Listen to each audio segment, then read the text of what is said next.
Hello മക്കളെ, എല്ലാവർക്കും സൈലത്തിന്റെ മറ്റൊരു മലയാളം ക്ലാസ്സിലേക്ക് സ്വാഗതം. അപ്പൊ ഇന്ന് നമ്മുടെ മലയാളം കേരള പാഠാവലിയിലുള്ള മറ്റൊരു പ്രധാനപ്പെട്ട പാഠഭാഗമാണ് നമ്മുടെ ഉള്ളിൽ ഒഴുകുന്ന ജീവനദി, മാതൃഭാഷ. അപ്പൊ മാതൃഭാഷയുടെ പ്രാധാന്യത്തെ കുറിച്ച് കന്നഡ നടൻ, സിനിമാ നിർമ്മാതാക്ക ആയിട്ടുള്ള പ്രകാശ് രാജിനെ നിങ്ങൾക്ക് എല്ലാവർക്കും അറിയാലോ. അപ്പൊ മൂപ്പരുടെ ഒരു ഉപന്യാസമാണ് കേട്ടോ. അദ്ദേഹം എഴുതിയിരിക്കുന്ന ഒരു ഉപന്യാസമാണ് നമ്മളുടെ പാഠഭാഗം എന്ന് പറയുന്നത്. ഇത് ആക്ച്വലി കന്നഡ ഭാഷയിൽ എഴുതിയതാണ്.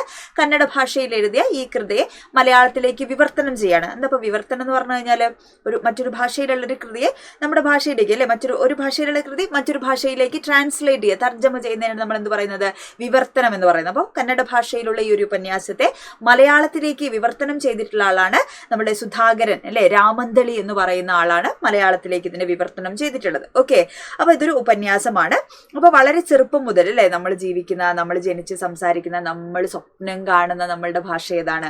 മാതൃഭാഷയാണ്, അല്ലെ. അപ്പോൾ ഈ മാതൃഭാഷ ഒരാളെ, അല്ലെ, എത്രത്തോളം എന്ത് ചെയ്യുന്നുണ്ട്, സ്വാധീനിക്കുന്നുണ്ട്. നമ്മളുടെ ജീവന്റെ നദിയായിട്ട് ജനിച്ച മുതൽ മരിക്കുന്നവരെ നമ്മളുടെ ഉള്ളിലുള്ള ഭാഷയാണെന്നാണ് പറയുക. ഇപ്പോൾ തമിഴ്നാട്ടിലുള്ള ആൾക്കാണെങ്കിൽ അത് തമിഴ്, കന്നഡക്കാർക്കാണെങ്കിൽ അത് കന്നഡ, ഇംഗ്ലീഷുകാർക്കാണെങ്കിൽ അത് ഇംഗ്ലീഷ്. അപ്പൊ എവിടെയാണോ നമ്മൾ ജനിക്കുന്നത്, അല്ലെ, അതാണ് നമ്മളുടെ മാതൃഭാഷ എന്ന് പറയുന്നത്. ഇപ്പോൾ ഒരാളുടെ ജാതിയൊക്കെ നമുക്ക് മാറ്റാൻ പറ്റും, പക്ഷേ എന്ത് മാറ്റാൻ പറ്റില്ല, അതൊക്കെ നമുക്ക് പരിവർത്തനം ചെയ്യാം. പക്ഷെ ഒരാളുടെ മാതൃഭാഷ എന്ന് പറയുന്നത് എന്താണ്, അത് അയാളുടെ രക്തത്തിലുള്ള, അല്ലെ, ഒരു ജീവനദിയാണ് എന്നാണ് എന്ത് ചെയ്യുന്നത്, ഈ ഒരു ഉപന്യാസത്തിലൂടെ മാതൃഭാഷയുടെ പ്രാധാന്യത്തെയാണ് എന്ത് ചെയ്യുന്നത് നമ്മളുടെ പ്രകാശ് രാജ് എന്ന് പറയുന്ന നടനും, അല്ലെ, നിർമ്മാതാവൊക്കെ ആയിട്ടുള്ള, അല്ലെ, അദ്ദേഹം എന്ത് ചെയ്യുന്നത്, വിവരിക്കുന്നത് എന്നുള്ളതാണ്, അല്ലെ. അപ്പോൾ വിവിധ ഭാഷകളില്, അല്ലെ, ഒരു മികച്ച അഭിനയത്തിനുള്ള ദേശീയ ചലച്ചിത്ര പുരസ്കാരം 2 തവണയൊക്കെ ലഭിച്ചിട്ടുള്ള ഇരുവർ കാഞ്ചീപുരം എന്ന് പറയുന്ന സിനിമയ്ക്കൊക്കെ മികച്ച നടനുള്ള പുരസ്കാരമൊക്കെ ലഭിച്ചതാണ്. അപ്പൊ അങ്ങേയറ്റം മാതൃഭാഷയെ സ്നേഹിക്കുന്ന ഒരു എഴുത്തുകാരനാണ്, അല്ലെങ്കിൽ നടനാണ് ആര്, നമ്മളുടെ എഴുത്തുകാരൻ എന്ന് പറയുന്നത്. അപ്പൊ പാഠഭാഗം എന്താണ്, ഇല്ല, ഈ ഒരു പാഠം എന്താണെന്നുള്ളതാണ് ടീച്ചർ ഈ ഒരു വീഡിയോയിൽ ഇൻട്രൊഡ്യൂസ് ചെയ്യാൻ പോകുന്നത്. അപ്പൊ അദ്ദേഹത്തിന് 5 വയസ്സായിട്ടുള്ള മകളോടൊപ്പം എന്ത് ചെയ്യാണ്, കടയിൽ പോവാണ്, അല്ലെ. നമ്മൾ അങ്ങനെയല്ല, അച്ഛന്മാരുടെ കൂടെയൊക്കെ നമ്മുടെ കടയിലൊക്കെ പോവുമല്ലോ. അപ്പൊ അങ്ങനെ പച്ചക്കറി വാങ്ങാൻ പോവാണ്. അപ്പൊ പച്ചക്കറി വിൽപ്പക്കാരനോട് ഞാൻ തന്നെ സാധനങ്ങളൊക്കെ എന്ത് ചെയ്യും, ചോദിച്ചു വാങ്ങിക്കും എന്നൊക്കെ പെൺകുട്ടി പറയാണ്. ഓക്കെ, അപ്പൊ ഈ എന്നെ പേശി വാങ്ങുന്നൊക്കെ എഴുത്തുകാരൻ സമ്മതിക്കാണ്. അങ്ങനെ കുട്ടി ഇംഗ്ലീഷിലാണ് എന്ത് ചെയ്യുന്നത്, ടൊമാറ്റോ, അല്ലെ, അങ്ങനെ ഓരോ സാധനങ്ങളും എന്ത് ചെയ്യുന്നത് ഇംഗ്ലീഷിലാണ് ഈ പേരുകളൊക്കെ പറഞ്ഞ് കാണിക്കുന്നത്. അപ്പോൾ കടക്കാരന് സ്വാഭാവികമായിട്ടും അദ്ദേഹത്തിന് തിരിച്ചറിയാൻ പറ്റുന്നില്ല, അല്ലെ, മറ്റൊരു ഭാഷേനെ അദ്ദേഹത്തിന് പരിചയമില്ല. അപ്പൊ ഈ കുട്ടി എന്ത് ചെയ്യണം, തൊട്ട് കാണിച്ചുകൊണ്ടാണ് ഓരോ സാധനങ്ങളും എന്ത് ചെയ്യുന്നത്, വാങ്ങുന്നത്, അല്ലെ. അപ്പൊ അത് കണ്ട സമയത്ത് എഴുത്തുകാരന് ഭയങ്കര ദേഷ്യവും സങ്കടവും ഒക്കെ തോന്നുകയാണ്. കാരണം തന്റെ കുട്ടിക്ക് മാതൃഭാഷ അറിയില്ല, അല്ലെ. മാതൃഭാഷ അറിയാത്തൊരു കുഞ്ഞ് എന്താവും അവളുടെ ഭാവി എന്ന് എന്ത് ചെയ്യാണ് എഴുത്തുകാരൻ ചിന്തിക്കുന്ന അവിടെയാണ്. അപ്പോൾ മാതൃഭാഷയായ കന്നഡയെ ജീവവായു പോലെ, അല്ലെ, ഞരമ്പിലൊഴുകുന്ന രക്തത്തെ പോലെ ഉള്ളിൽ നിറച്ചിരിക്കുന്ന ആളാണ് ആര്, ലേഖകൻ. അയാളെ സംബന്ധിച്ച് അയാൾക്ക് മാതൃഭാഷ എന്ന് വെച്ചാൽ അങ്ങേയറ്റം സ്നേഹമുള്ളതാണ്, അല്ലെ. മാതൃഭാഷയോട് അങ്ങേയറ്റം സ്നേഹമാണ് ആർക്ക്, എഴുത്തുകാരൻ. അപ്പം അദ്ദേഹത്തിന്റെ കുട്ടിക്ക് മാതൃഭാഷ അറിയില്ല എന്ന് പറയുമ്പോൾ അദ്ദേഹത്തിന് ഭയങ്കരമായിട്ട് എന്ത് ചെയ്യാണ്, അത് ബുദ്ധിമുട്ടുണ്ടാക്കുകയാണ്, അല്ലെ.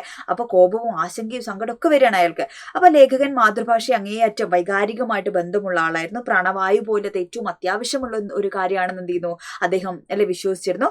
അതുകൊണ്ട് തന്നെ തന്റെ മകൾ ഉൾപ്പെടുന്ന പുതിയ തലമുറ എന്താണ്, മാതൃഭാഷയിൽ നിന്ന് അകലുന്നത് അദ്ദേഹത്തിന് ഭയങ്കര ബുദ്ധിമുട്ടുള്ള, അസഹനീയമായിട്ടുള്ള കാര്യമാണെന്ന് പറയാണ്. അപ്പൊ മാതൃഭാഷയെ മറക്കുന്ന കുഞ്ഞുങ്ങള്, അല്ലെ, സ്വന്തം നാട്, സംസ്കാരം, മാതാപിതാക്കള് എല്ലാവരിൽ നിന്നും അകന്ന് അന്യരായി മാറുന്ന എന്തിയാണ് ലേഖകൻ ഭയപ്പെടുകയാണ്. മാതൃഭാഷയിൽ സംസാരിക്കുന്നത് അന്തസ്സും അഭിമാനമാണ്, അല്ലെ. അപ്പൊ അതിലൂടെ നമ്മുടെ സംസ്കാരം വിനിമയം ചെയ്യപ്പെടുമെന്നും മാതൃഭാഷ സംസാരിക്കാൻ കിട്ടുന്ന ഓരോ അവസരവും എന്ത് ചെയ്യണം, അഭിമാനത്തോടു കൂടെ ഉപയോഗിക്കണം. ഇങ്ങനെ കുറെ എന്താ പറയാ ഭാഷ, അല്ലെ, ഇല്ലാതായി കഴിഞ്ഞാലുള്ള അവസ്ഥയെക്കുറിച്ച്, അല്ലെങ്കിൽ ഓരോരുത്തർക്കും, അല്ലെ, അവരവരുടെ ക്യാരക്ടർ തന്നെയാണ് എന്ത് ചെയ്യുന്നത്, വ്യക്തിത്വം തന്നെയാണ് ഭാഷ ഇല്ലെങ്കിൽ, ഉപയോഗിക്കാൻ അറിയില്ലെങ്കിൽ നഷ്ടപ്പെടുന്നത്. അതായത് നമ്മളുടെ എല്ലാ മൂല്യങ്ങളും, അല്ലെ, നമ്മൾ നിലനിർത്തുന്നത്, നമ്മളുടെ വികസിപ്പിക്കുന്നതൊക്കെ ആക്ച്വലി എന്താണ്, മാതൃഭാഷയാണ്. മാതൃഭാഷ നന്നായി ഉപയോഗിക്കാൻ പറ്റുന്ന ഒരാൾക്കാണ് മറ്റുള്ള ഭാഷകളെ കൂടെ എന്ത് ചെയ്യാൻ പറ്റുന്നത്, സ്വീകരിക്കാനാവുന്നത് എന്നുള്ളതാണ്, അല്ലെ, അദ്ദേഹം പറയുന്നത്. അപ്പോൾ മാതൃഭാഷ, അല്ലെ, ഇനിയൊരു യുദ്ധം ഒക്കെ നടക്കാനുണ്ടെങ്കിൽ അത് ഭാഷയ്ക്ക് വേണ്ടിയായിരിക്കുമെന്ന് പല പഠനങ്ങളിലും പറയുന്നുണ്ട്, അല്ലെ. അപ്പൊ ഭാഷ, അല്ലെ, മാതൃഭാഷ എന്ന് പറയുന്നത് എന്താണ്, നമ്മളുടെ ഉള്ളിൽ ഒഴുകുന്ന ജീവനദി പോലെ അത്രയും പ്രാധാന്യമുള്ള ഒന്ന് എന്നുള്ളതാണ്. അപ്പോൾ ഈ ഒരു പാഠഭാഗം വളരെ പ്രധാനപ്പെട്ടതാണ്. കാരണം ഇത് നമുക്ക് 7 മാർക്കിനുള്ള എസ്സേകളൊക്കെ ചോദിക്കാൻ സാധ്യതയുള്ളത് മാതൃഭാഷ, അല്ലെ, നേരിടുന്ന വെല്ലുവിളികളെ കുറിച്ച് ചോദിക്കാം. പുതിയ കാലത്ത് ഭാഷ, അല്ലെ, ഏതൊക്കെ രീതിയിലാണ് ഉപയോഗപ്പെടുന്നത്, അത് മാറ്റി നിർത്തപ്പെടുന്നുണ്ടോ, അത്തരത്തിലുള്ള ചോദ്യങ്ങളൊക്കെ എന്ത് ചെയ്യാം ഈ ഒരു പാഠഭാഗത്ത് നിന്ന് നമുക്ക് വരാൻ സാധ്യതയുള്ളതാണ്. അപ്പൊ ഇത്രയും പോയിന്റുകൾ എന്ത് ചെയ്യുക, ഈ ഒരു പാഠഭാഗവുമായി ബന്ധപ്പെടുത്തി എന്ത് ചെയ്യുക മക്കള് ഓർത്ത് വെക്കുക. ഓക്കെ, അപ്പം നമുക്ക് ലൈവുകളിലും അല്ലെ നമ്മുടെ ക്ലാസ്സുകളിലൊക്കെ ആയിട്ട് നമുക്ക് ഈ പാഠഭാഗം ഇതിൻ്റെ ചോദ്യങ്ങൾ എങ്ങനെയായിരിക്കും വരിക എന്നൊക്കെ ഉള്ളതൊക്കെ നമുക്ക് പഠിക്കണം. അപ്പോൾ അല്ലേ എല്ലാവരും എന്ത് ചെയ്യുക, നമ്മുടെ ഈ ഒരു വീഡിയോ ഒക്കെ ഫ്രണ്ട്സിനൊക്കെ ഷെയർ ചെയ്ത് കൊടുക്കുക. എല്ലാവർക്കും ഉപകാരപ്പെടട്ടെ അല്ലേ. അപ്പോൾ എല്ലാവർക്കും ഷെയർ ചെയ്ത് കൊടുക്കുക. ലൈവുകളിലൊക്കെ അടിപൊളിയായിട്ട് ജോയിൻ ചെയ്ത് പാഠഭാഗങ്ങളൊക്കെ കൃത്യമായിട്ട് അടിപൊളിയായിട്ട് നമുക്ക് പഠിക്കണം. ഇതേപോലെ ഏതെങ്കിലുമൊക്കെ വീഡിയോസ് അല്ലെ കോണ്ടന്റുകൾ മക്കൾക്ക് ആവശ്യമുണ്ടെങ്കിൽ എന്ത് ചെയ്യുക, മക്കൾ താഴെ കമൻറ്റ് ചെയ്യുക. അപ്പോൾ അത്തരം വീഡിയോകൾ എന്ത് ചെയ്യും ടീച്ചർക്ക് ചെയ്യാൻ പറ്റുമല്ലോ. അപ്പോൾ അടിപൊളിയായിട്ടിരിക്കുക, സൂപ്പറായിട്ട് പഠിക്കുക. നമുക്ക് വീണ്ടും കാണാം. ബൈ.